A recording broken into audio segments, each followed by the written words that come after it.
Assalamualaikum warahmatullahi wabarakatuh. Alhamdulillahirabbil alamin. Wa bihi nasta'in wa ala umuri dunya waddin. Assalatu wassalamu ala asyrafil anbiya'i wa imamil mursalin. Sayyidina wa maulana Muhammadin wa ala alihi wa sahbihi ajmain amma ba'du. Pertama-tama, mari kita panjatkan puji syukur kehadirat Allah Subhanahu wa taala yang telah memberikan limpahan rahmat, taufik dan hidayahnya sehingga kita semua dapat berkumpul dalam keadaan sehat walafiat. Tak lupa selawat serta salam senantiasa kita haturkan kepada Nabi Agung Muhammad SAW. Semoga di hari kiamat nanti kita semua mendapatkan syafaatnya. Amin. Yang kami hormati Bapak Wirdurito selaku dosen pengampu mata kuliah Sejarah Peradaban Islam, dan tak lupa teman-teman yang kami cintai dan kami banggakan. Di sini kami akan memulai presentasi dari kelompok 3 mengenai Arab pra-Islam. Sebelumnya, perkenankanlah kami untuk memperkenalkan diri terlebih dahulu. Saya, Putri Midasari, sebagai moderator dan pemateri pertama, dan teman-teman saya, Aswaliza Ahmad, sebagai pemateri kedua, dan Nur Hafifah sebagai pemateri ketiga. Materi yang pertama yaitu pengertian Arab pra-Islam. Arab pra-Islam merujuk pada keadaan Jazirah Arabia sebelum tersebarnya Islam pada tahun 630-an. Jazirah ini dihuni oleh bangsa Arab yang salah satunya merupakan bangsa Semit. Sebagian bangsa Arab adalah yang hidup menetap dan ada pula yang berpindah tempat seperti Badui yang disebut dengan Madem. Informasi perihal peradaban mereka tidak terlalu banyak, terbatas pada bukti-bukti arkeologis berbagai catatan bangsa lain tentang Arabia, kisah dalam kitab-kitab suci agama Samawi, serta syair-syair alat klasik yang dicatat oleh para sejarawan Muslim pada masa sesudahnya. Kemudian materi yang kedua yaitu mengenai pemujaan dan penyembahan yang dianut bangsa Arab sebelum datangnya agama Islam. Yang pertama yaitu menyembah malaikat. Di antara bangsa Arab yang menyembah berhadapan menuhan malaikat. Di kota Mekah ada sebagian bangsa Arabnya yang menganggap bahwa malaikat itu adalah putri-putri Tuhan. Yang kedua yaitu menyembah jin, ruh, dan hantu. Sebagian bangsa Arab menyembah hantu, jin, dan ruh-ruh leluhurnya, dan menganggap batu sebagai makhluk yang terhormat. Bahkan di suatu tempat, jin yang terkenal diberi nama Darahim, mereka selalu mengorbankan binatang-binatang di tempat itu agar selamat dan terhindar dari segala bencana. Kemudian yang ketiga yaitu memuja bintang-bintang. Yang dimaksud dengan bintang-bintang adalah matahari, bulan, dan bintang-bintang. Mereka bergemerlap cahayanya pada malam hari. Kemudian yang keempat, menyembah berhala. Sebagian bangsa Arab menyembah berhala atau arca-arca tersebut yang terbuat dari batu, kayu, dan logam yang mereka buat sendiri, dan logam yang mereka dan dengan selera mereka sendiri untuk kemudian disembah. Kemudian kepercayaan orang Arab sebelum datangnya agama Islam. Kepercayaan ini disebut dengan kepercayaan tahayul. Yang pertama yaitu di dalam setiap perut orang ada ularnya. Perasaan lapar timbul karena ular tersebut menggigit usus manusia.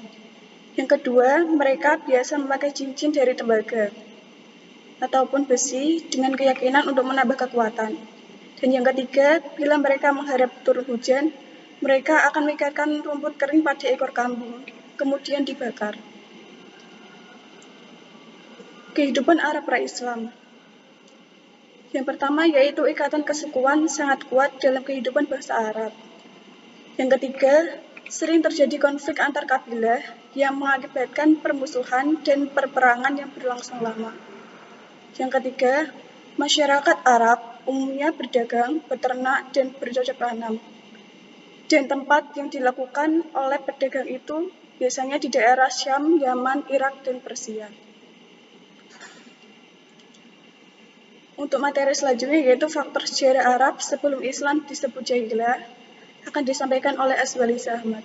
Kepadanya dipersilakan. Faktor sejarah Arab sebelum Islam disebut Jahiliyah. Tidak ada kesatuan dalam bingkai satu negara dengan kepemimpinan yang kuat dan kokoh. Mereka semua tidak mempunyai aturan. Sebagian besar penduduknya buta huruf dan hanya sedikit sekali yang bisa membaca dan menulis. Aspek sosial agama. Mayoritas bangsa Arab beragama tauhid, mengikuti agama Nabi Ibrahim dan Nabi Ismail.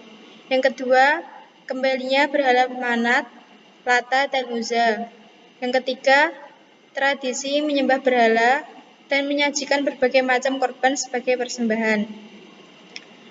Yang keempat, haji dan tawaf diubah dengan ritual upacara berhala. Dan yang terakhir, banyak di antara mereka yang tidak beradab atau disebut dengan jahiliyah.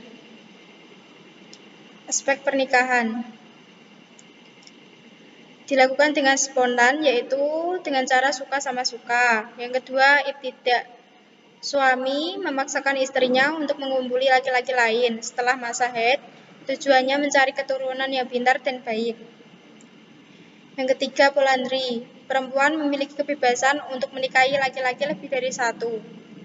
Yang keempat, banyak laki-laki mendatangi satu perempuan dikumpuli secara bersama-sama. Biasanya pada permukiman yang memiliki tanda khusus. Dan yang terakhir, poligami tanpa adanya batas maksimal dan melegalkan pernikahan saudara.